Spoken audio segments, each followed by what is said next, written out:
우리에게 주신 하나님의 말씀은 요한복음 3장 16절부터 21절까지의 말씀입니다. 요한복음 3장 16절부터 21절까지의 말씀, 우리 한 목소리로 함께 봉독하겠습니다. 하나님께서 세상을 이처럼 사랑하셔서 외아들을 주셨으니 이는 그를 믿는 사람마다 멸망하지 않고 영생을 얻게 하려는 것이다. 하나님께서 아들을 세상에 보내신 것은 세상을 심판하시려는 것이 아니라 아들을 통하여 세상을 구원하시려는 것이다. 아들을 믿는 사람은 심판을 받지 않는다. 그러나 믿지 않는 사람은 이미 심판을 받았다. 그것은 하나님의 독생자의 이름을 믿지 않았기 때문이다. 심판을 받았다고 하는 것은 빛이 세상에 들어왔지만 사람들이 자기들의 행위가 악함으로 빛보다 어둠을 더 좋아하였다는 것을 뜻한다. 악한 일을 저지르는 사람은 누구나 빛을 미워하여 빛으로 나아오지 않는다. 그것은 자기 행위가 드러날까 보아 두려워하기 때문이다. 그러나 진리를 행하는 사람은 빛으로 나아온다. 그것은 자기의 행위가 하나님 안에서 이루어졌음을 드러내려는 것이다. 아멘. 네, 자리에 앉으시겠습니다. 샬롬. 사랑하는 성도님들의 삶에 주님의 평강이 가득하시기를 간절히 기도합니다. 우리를 향한 변치 않으시는 하나님의 크고 높으신 사랑을 찬양하는, 온전히 높여드리는 예배가 되기를 간절히 소망합니다. 지난 주일부터 우리가 요한복음 말씀을 매일 성경을 통해서 묵상을 시작했습니다. 그러면서 제가 성경 66권 중에서 한 권을 추천한다면 요한복음을 추천하겠다라고 말씀드린 적이 있는데요.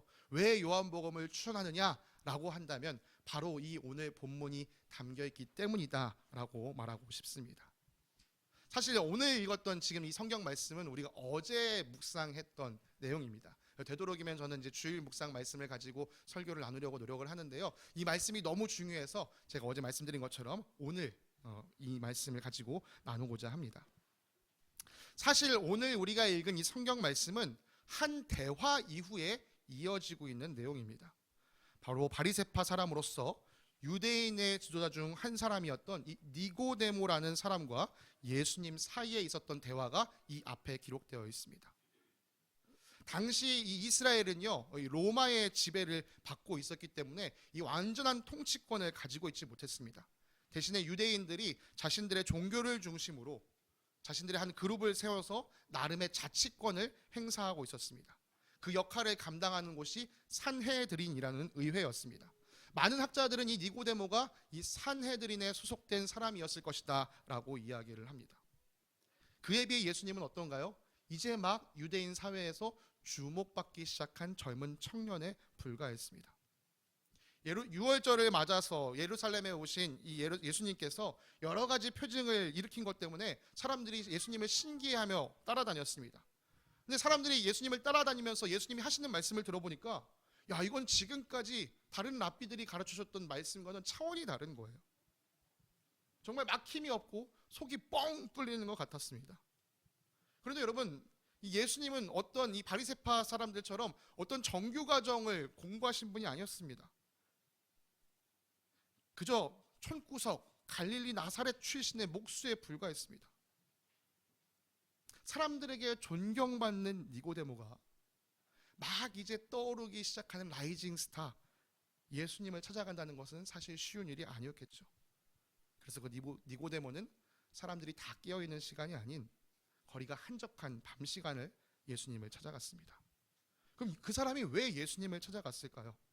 사실 그 마음 가운데 도무지 해결되지 않는 문제가 하나 있었기 때문입니다. 그것은 바로 하나님의 나라였습니다. 여러분, 앞서 이스라엘이요, 이 로마의 지배를 받았다라고 말씀드렸습니다. 사실 이스라엘은 로마의 지배를 받기 이전에 그 앞에 훨씬 수많은 역사 동안 다른 나라의 지배를 받아왔었습니다. 주변 강대국들에 의해서 계속적으로 지배를 받아왔어요. 그런데 여러분, 이스라엘이 어떤 민족입니까? 이스라엘 사람들은 자신들이 하나님의 선택을 받았다, 우리만이 하나님의 백성이다 라고 가지고 그런 믿음, 자부심을 갖고 살았던 사람들입니다. 비록 하나님께 온전히 순종하지 못해서 나라가 쫄딱 망하긴 했지만 그들에겐 여전히 한 가지 소망이 있었어요. 하나님께서 다윗에게 영원한 왕위를 약속하셨고 또 선지자들을 통해서 다윗에게서 태어날 메시아에 대해서 예언해 주셨기 때문에 그 메시아가 태어나면, 그 메시아가 도래하면 다시 우리가 강대국이 될 것이다. 하나님 나라를 이룰 것이다. 라는 기대가 있었습니다. 이것은 니고데모 한 사람의 기대가 아니라 심지어 오늘날까지도 어떤 이스라엘 사람들은요, 이 기대를 가지고 살아갑니다. 그러니까 유대 공동체의 깊은 바람이었던 것이죠. 그런데 그 나라가 도무지 올 것처럼 보이지가 않습니다. 혹시 예수님은 이것에 대해 알고 있을까? 니고데모는 너무 궁금했습니다. 근데 딱 찾아오자마자 예수님, 당신 하나님 나라에 대해서 어떻게 알고 있습니까? 우리에게 알려주십시오. 말하기가 좀 그래서 먼저 예수님을 칭찬했습니다. 랍비님, 우리는 선생님이 하나님께로부터 오신 분임을 압니다. 하나님께서 함께하지 않으시면 선생님께서 행하시는 그런 표징들을 아무도 행할 수 없습니다. 근데 예수님을 랍비라고 불렀어요. 이 랍비를 우리가 선생님으로 많이 번역을 하는데요, 사실 선생님이라는 단어는 좀 약합니다. 이 랍비는요, 권위를 인정받은 거예요. 그래서 차라리 저는 할 수만 있으면 선생님보다 교수님으로 이야기하는 게 좋을 것 같습니다. 교수님, 확 권위가 달라지죠. 지금 선생님에서 교수님으로 확 올라가니까요. 무엇보다 이 니고데모는 예수님께서 하나님으로부터 보냄받은 사람이라는 것을 인정하면서 이야기했습니다. 단순히 당신이 지혜로운 사람이 아니라 하나님께로부터 보냄을 받은 신적인 권위가 있는 사람입니다.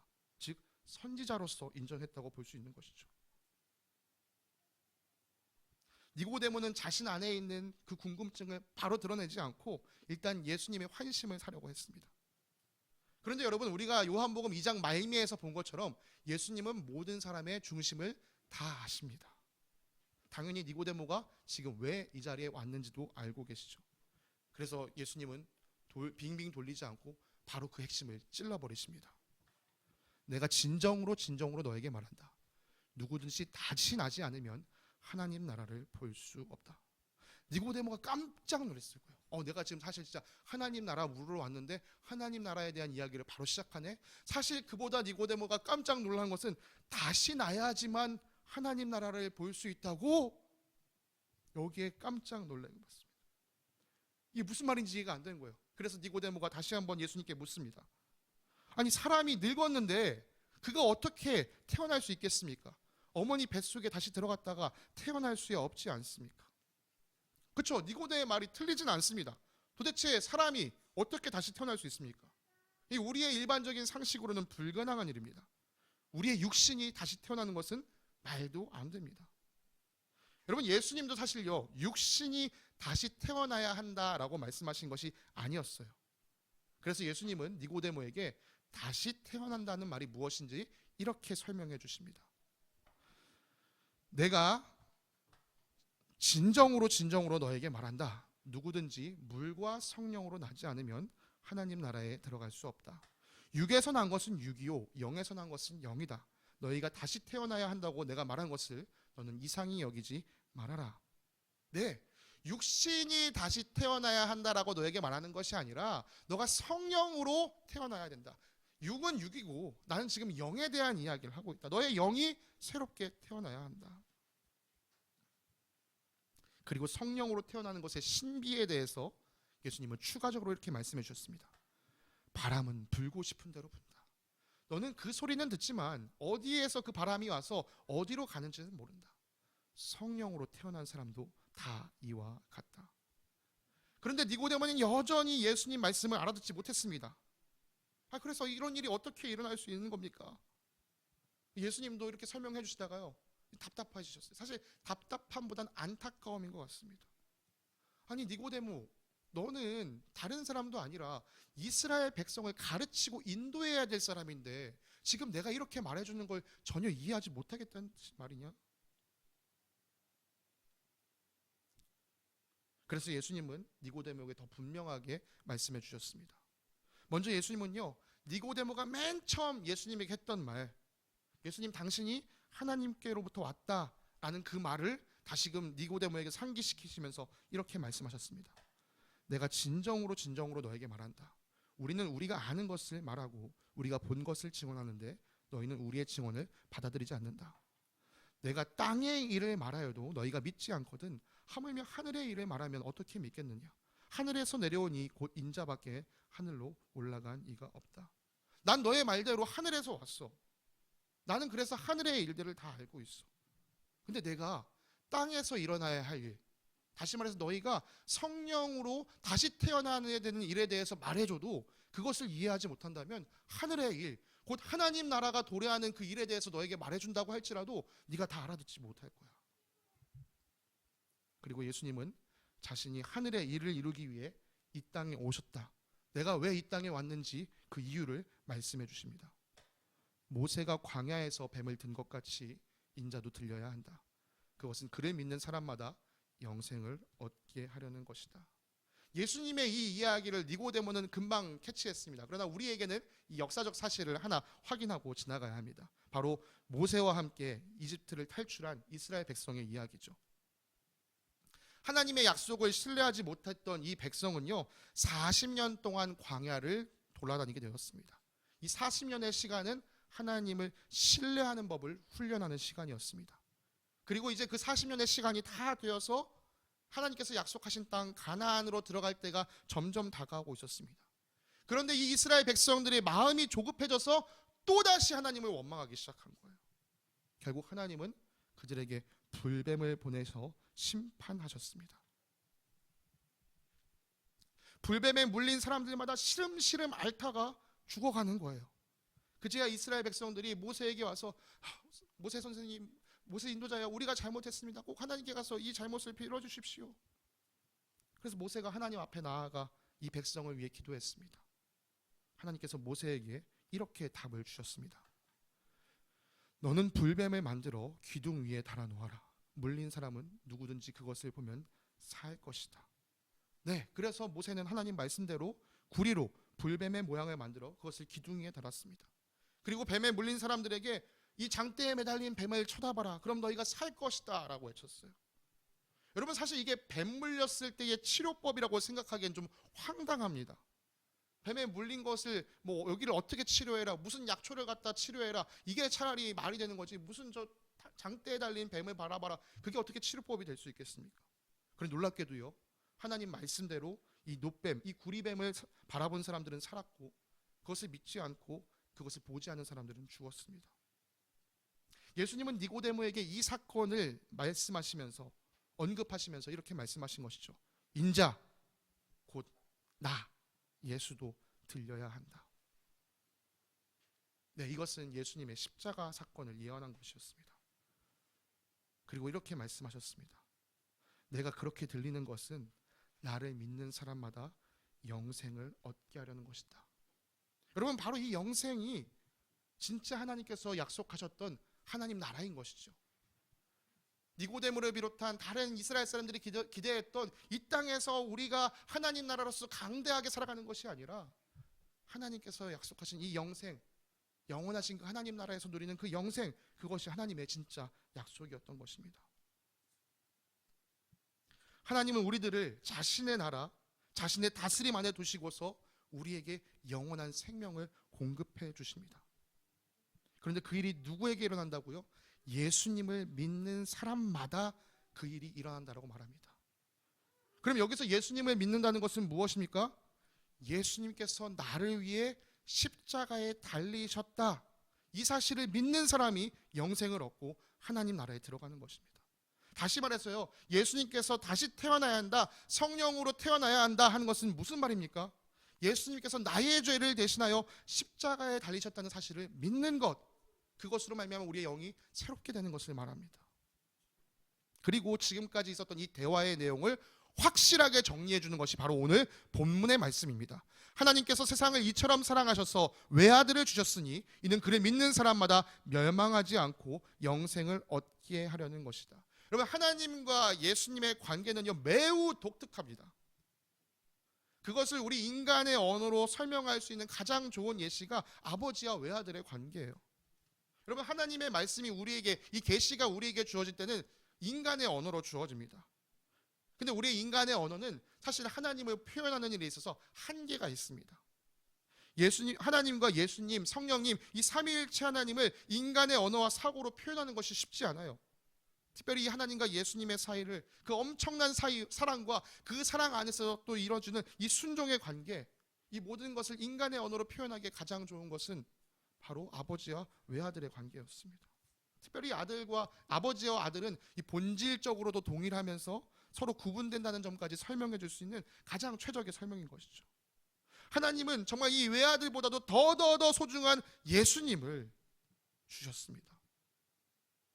무엇을 위해 주셨습니까? 어떻게 주셨습니까? 마치 장대에 매달린 노뱀과 같이 그를 십자가에 못 박히도록 내어주셨습니다. 아니, 왜 그 소중한 관계에 있는 예수님을 내어주시는가? 오늘 성경 말씀은 아주 간결하지만 분명하게 이렇게 이야기합니다.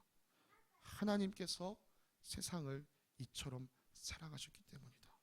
여러분, 사실 이 문장은요, 매우 파격적인 문장입니다. 이전까지 이스라엘 백성들은 어떻게 생각했습니까? 하나님은 자기 백성만을 사랑하신다. 하나님은 우리 민족만을 사랑하신다. 하나님께서 자기 백성을 사랑하시는 것은 당연한 일입니다. 하나님께서 자기 백성을 사랑하신다는 것이 성경 곳곳에 나타납니다. 그런데 오늘 성경은 더 분명하게 밝혀줘요.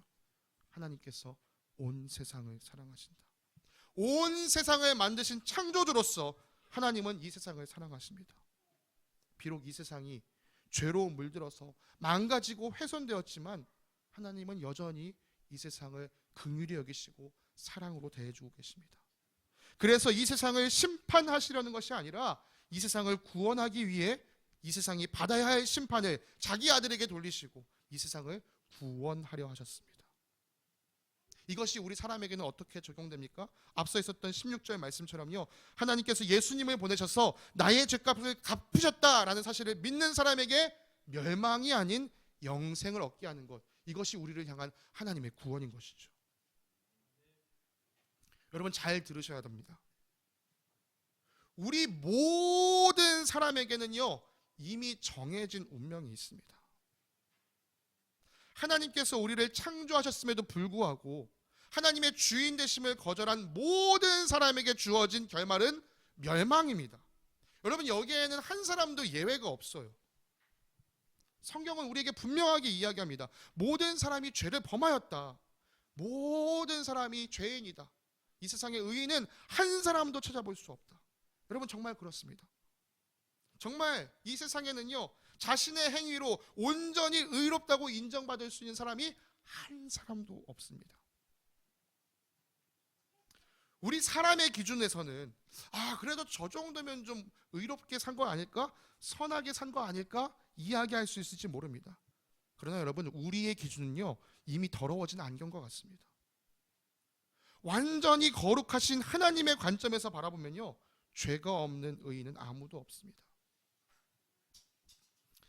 저희 집에서 자라고 계신 한 아이가 있는데요, 2살도 아직 안 된, 2돌도 되지 않은 아기인데 가끔 아내랑 그런 얘기를 할 때 있어요. 와, 진짜 얘에게도 예수님은 꼭 필요하구나.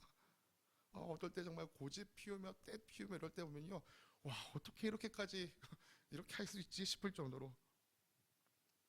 그러면 하물며 이 작은 아이에게도 예수님이 구원자로 필요하다고 느껴진다면 우리의 삶은 어떻겠습니까? 우리 모든 사람은 그가 살았던 어떤 삶의 궤적, 삶의 업적 혹은 업보 때문에 인생의 끝자락에 가서 잘 살았다 못 살았다 평가받으면서 그제서야 어떤 결말을 맞이하는 게 아니에요.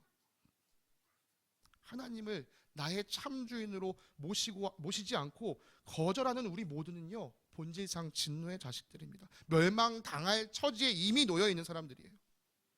한 사람도 빠짐없이 멸망당할 수밖에 없는데 하나님께서 우리에게 구원의 길을 여셨습니다. 그것은 바로 우리의 죄값을 대신 갚아주시는 것이었습니다. 만약 하나님께서 죄값을 갚지 않으시고 우리에게 그냥 그래, 죄값 갚을 필요가 뭐 있냐, 내가 하나님인데 너희 그냥 무죄로 선언한다, 이렇게 하시면 하나님의 정의롭고 공의로운 성품에 맞지 않습니다. 하나님은 반드시 그 죄값을 치르셔야 했어요. 우리가 받아야 할 그 죄값을 우리에게 치르지 않으시고 가장 사랑하는 예수님을 이 땅에 보내셔서 그 예수님이 대신 그 죄값을 치르게 하셨습니다. 여러분, 그래서 예수님을 믿는다는 건 예수라는 인물이 2000년 전 어디 이스라엘 땅에 살았대, 이 사실을 믿는 것이 아니에요. 하나님께서 나를 사랑하셔서 예수님을 이 땅에 보내셔서 나의 모든 죄값을 갚아주셨다라는 사실을 믿는 것입니다. 이 관점을 가지고 여러분 18절 말씀을 보겠습니다. 아들을 믿는 사람은 심판을 받지 않는다. 그러나 믿지 않는 사람은 이미 심판을 받았다. 그것은 하나님의 독생자의 이름을 믿지 않았기 때문이다. 아들을 믿는 사람은 심판을 받지 않는다. 여러분 앞서 17절에서도 심판이라는 단어가 있었는데요. 사실 여기에 사용된 헬라어는 심판보다는 정죄라는 단어로 번역하는 것이 조금 더 좋습니다. 여러분 심판은 사실요 중립적인 언어예요. 심판을 통해서 옳고 그름을 가릅니다. 그러나 정죄는 어떻습니까? 이미 그 의미 자체가 부정적인 의미를 가지고 있습니다. 이미 한쪽으로 치우쳐져 있는 것이죠. 여러분 정죄, 아들을 믿는 사람은 정죄를 받지 않는다. 왜 그렇습니까? 우리가 받아야 할 죄값을 우리 예수님께서 이미 받으셨기 때문에 우리는 더 이상 정죄를 받지 않는 거예요. 그러나 믿지 않는 사람들은 이미 정죄를 받았다. 여러분 앞에서 나눴던 이야기를 생각해 보십시오. 모든 사람이 마지막에 가서 멸망을 당할 것이냐 아니냐 결정되는 것이 아니라 이미 멸망당할 수밖에 없는 처지에 놓여 있습니다. 예수님께서 내 죄값을 갚아주셨다는 사실을 믿지 않는 사람은 여전히 자신이 치러야 할 죄값 가운데 남아있는 것이에요. 여전히 정죄를 받는 것이죠. 이미 정죄를 받았다라는 것이 무슨 의미인지 이어지는 19절에서 계속해서 설명해 줍니다. 심판, 정죄를 받았다고 하는 것은 빛이 세상에 들어왔지만 사람들이 자기들의 행위가 악함으로 빛보다 어둠을 더 좋아했다는 것을 뜻한다. 네, 우리가 지난 주일에 나눴던 이야기입니다. 참 빛이 세상에 들어왔지만 그래서 모든 사람에게 비추었지만 세상이 그를 알아보지 않았고 또 그를 맞아들이지 않았습니다. 왜 예수님을 맞아들이지 않았는가? 오늘 그 이유가 나옵니다. 자기들의 행위가 악하여서 빛보다 어둠을 더 좋아했기 때문입니다. 그리고 어둠을 좋아하여 빛을 거절한 상태, 그것은 여전히 자기 죄값을 치르겠다는 것이므로 여전히 멸망을 당할 그 길 안에 있는 것이라고 할 수 있습니다. 그래서 정죄를 받았다라고 할 수밖에 없는 것이죠. 왜 사람들이 빛보다 어둠을 더 좋아할까요? 왜냐하면 빛에 나오면 자기 행위가 드러나기 때문입니다. 여러분 어둡고 습한 지하실 한번 생각해 보세요. 어둡고 습한 지하실에 탁 들어가서 조명을 탁 킨다고 생각해 보십시오. 그곳에 불을 켜면요 그 안에 숨어있던 벌레들이 사사삭 도망가 버립니다. 어둠 속에 있을 때 자기가 드러나지 않을 때는요 안심하고 벌레들이 있다가 빛이 비치자마자 도망갑니다. 죄를 범한 사람이 이처럼 행동합니다. 선과 악을 알게 하는 나무의 열매를 먹었던 아담과 하와를 생각해 보십시오. 그들이 그 열매를 먹고 자신들이 벗은 것을 부끄러워하며 나뭇잎을 따서 옷을 만들어 입었습니다. 그러다가 날이 저물 때쯤에 하나님께서 동산에 거니시는 소리를 들었을 때 이 사람들은 후다다닥 하나님을 피해 나무 뒤에 숨었습니다. 이것이 죄를 지은 사람의 본능적인 태도입니다. 자신의 죄가 드러나기를 원하는 사람은 아무도 없습니다. 내 죄가 환히 드러날 때 우리는 부끄러움을 느낍니다. 왜 부끄러움을 느낄까요?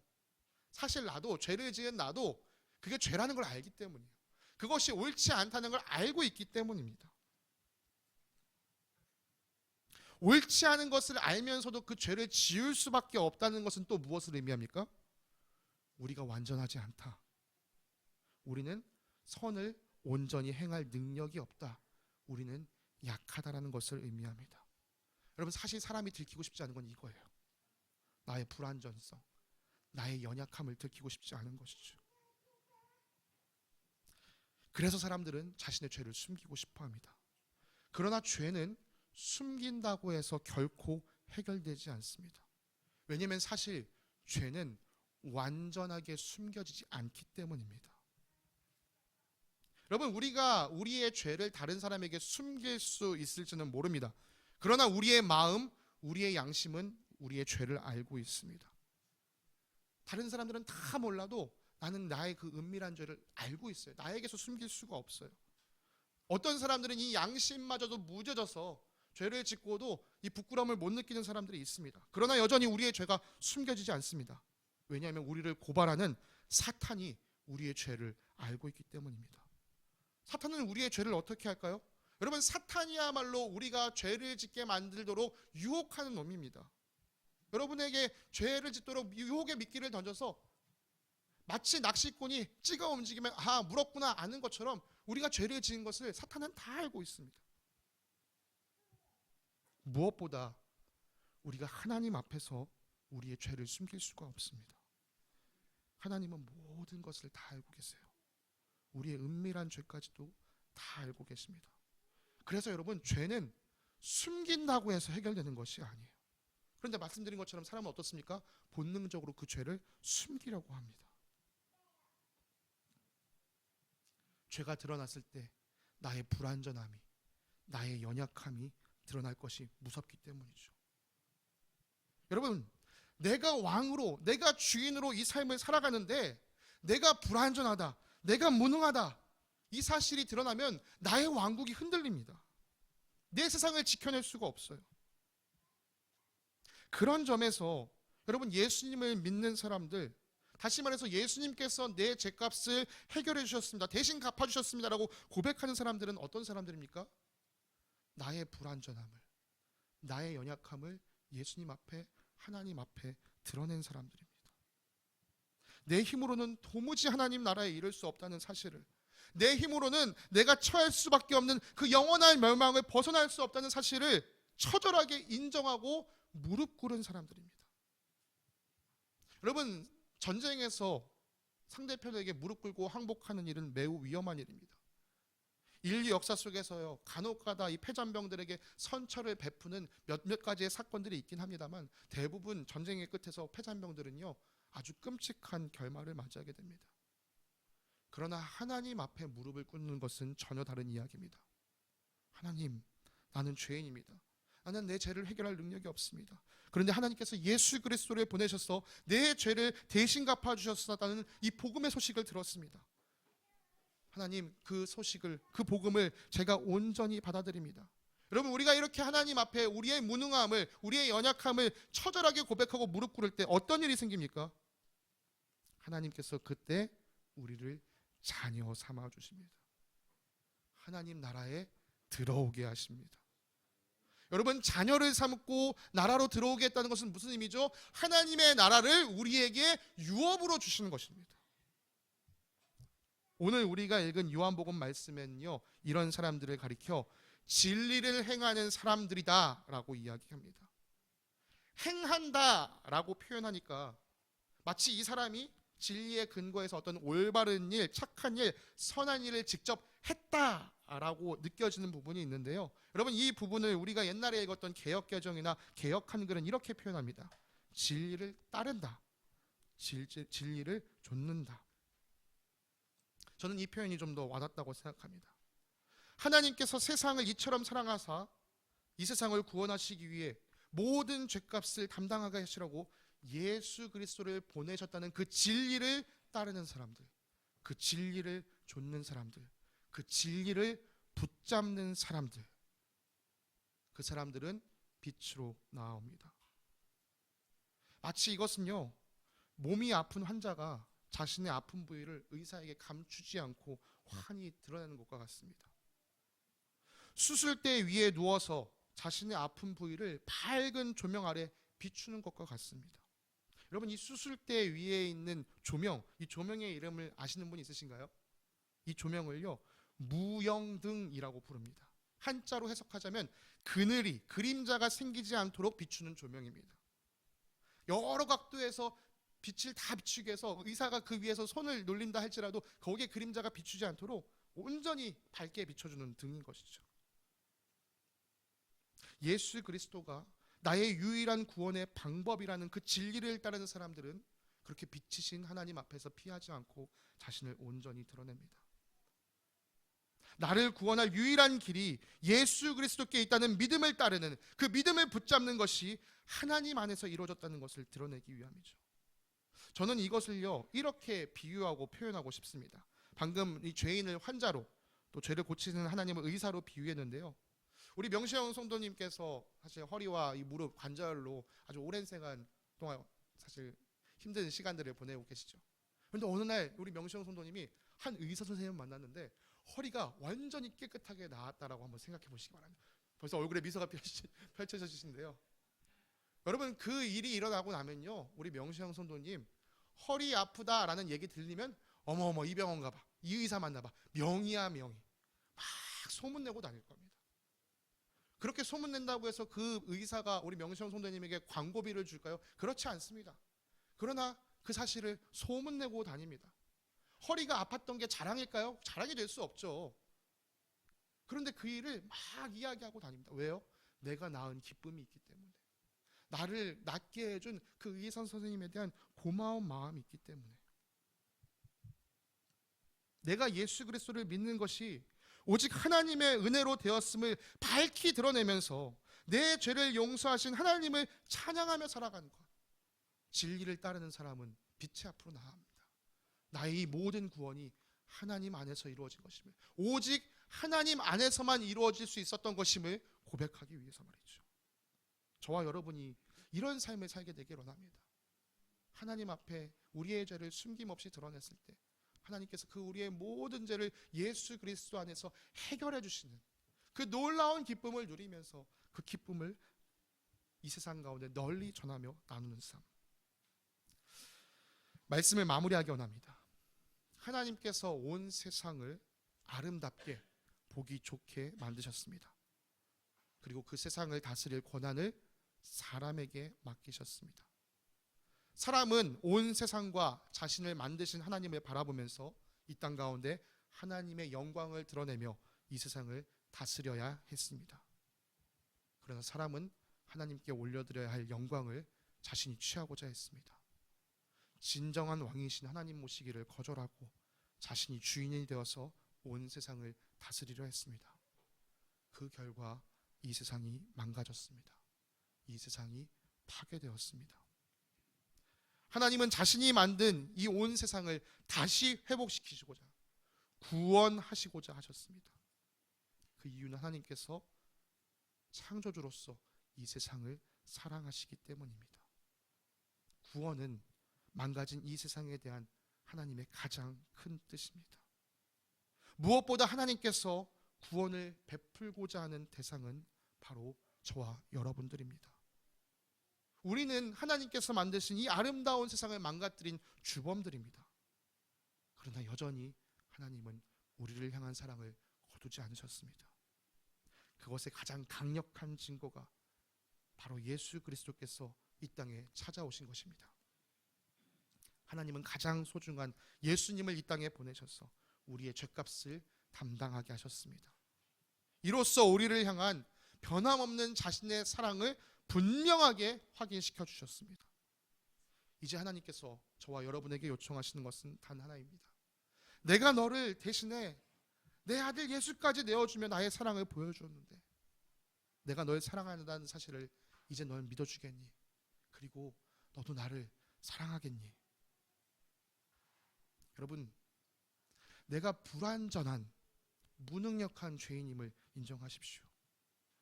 내가 하나님을 거절한 죄 때문에 영원한 멸망 가운데 빠질 수밖에 없는 존재임을 인정하십시오.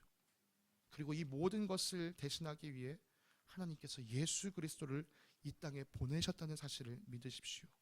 하나님께서는 우리에게 이 사실을 믿게 하시려고 예수 그리스도를 동정녀의 몸에서 나게 하셨고 또 그를 죽은 자 가운데서 다시 살아나게 하셨습니다.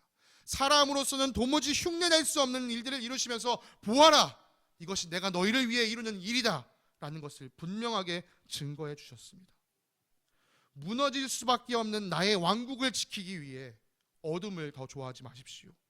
내 연약함을 고백하고 하나님을 전적으로 신뢰할 때 하나님은 우리를 정죄하지 않으시고 우리의 모든 죄가 사하여졌음을 확인시켜 주시며 그리고 우리에게 영원히 무너지지 않을 하나님의 나라를 유업으로 주실 것입니다.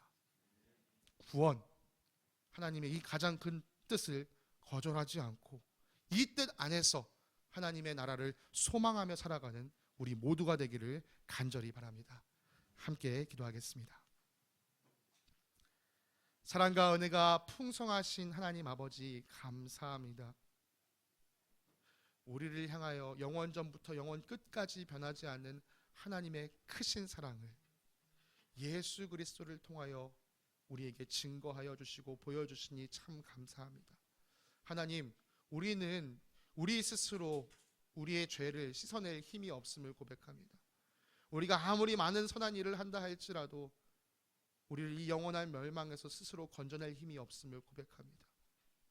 예수 그리스도를 통하여서 우리의 모든 죄값을 갚아주시고 우리에게 변치 않는 사랑을 보여주심으로 다시금 우리를 하나님의 자녀 삼아주시는 이 놀라운 은혜를 복음을 통하여 듣게 하시니 참 감사합니다. 주님, 이 놀라운 진리를 우리 가슴 가운데 담고 세상 한가운데 나아가 이 복음을 전하며 살아가는 저희들 되게 하여 주시옵소서. 우리에게 놀라운 일을 이루시는 주님께 감사드리며 거룩하신 우리 주 예수 그리스도의 이름으로 기도드립니다. 아멘.